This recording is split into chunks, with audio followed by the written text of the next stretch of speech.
हिरण के गर्भ से जन्म हुआ ऋषि ऋष्यशृंग का। क्या आप यकीन कर पाओगे इस कहानी पर? इस कहानी से पहले आपको पता होना चाहिए कि भारत में कई रामायण हैं। इन रामायणों में कहानियां भी अलग अलग हैं, तो तुलसीदास जी द्वारा रचित रामायण में एक ऋषि के जन्म की बड़ी रोचक कहानी का वर्णन है। कौन थे यह ऋषि ऋष्यशृंग? रामायण के अनुसार राजा दशरथ ने पुत्र प्राप्ति के लिए पुत्रेष्टि यज्ञ करवाया था। इस यज्ञ को मुख्य रूप से ऋषि ऋष्यशृंग ने संपन्न किया था। ऋषि ऋष्यशृंग के पिता का नाम महर्षि विभांडक था। आपको मालूम होना चाहिए कि यह यज्ञ पुत्र प्राप्ति की कामना से किया जाता है। महाराज दशरथ ने यही यज्ञ ऋषि ऋष्यशृंग से करवाया था। इस यज्ञ के परिणाम स्वरूप श्री राम सहित 4 पुत्र जन्मे थे।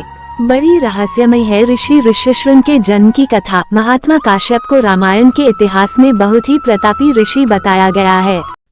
इनके शौर्य और तेज की कहानियां तब कई मीलों तक फैली हुई थी। रामायण में एक जगह जिक्र है कि इनका वीर्य अमोघ था और तपस्या के कारण अंतःकरण शुद्ध हो गया था। एक बार महात्मा काश्यप सरोवर में स्नान करने गए। वहां उर्वशी अप्सरा को देखकर जल में ही उनका वीर्य स्खलित हो गया। उस वीर्य को जल के साथ एक हिरणी ने पी लिया, जिससे उसे गर्भ रह गया था। यह हिरण भी कोई साधारण नहीं थी।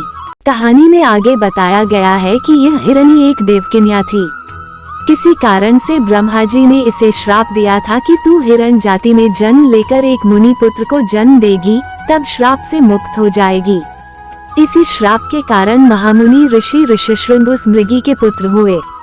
वे बड़े तपोनिष्ठ थे। उनके सिर पर एक सींग था, इसीलिए उनका नाम ऋष्यशृंग प्रसिद्ध हुआ।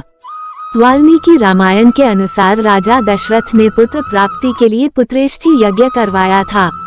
इस यज्ञ को मुख्य रूप से ऋषि ऋष्यशृंग ने संपन्न किया था। इस यज्ञ के फलस्वरूप ही भगवान श्री राम, लक्ष्मण, भरत व शत्रुघ्न का जन्म हुआ था। मित्रों, आपको यह वीडियो कैसी लगी? हो सके तो चैनल को सब्सक्राइब जरूर कर दीजिए।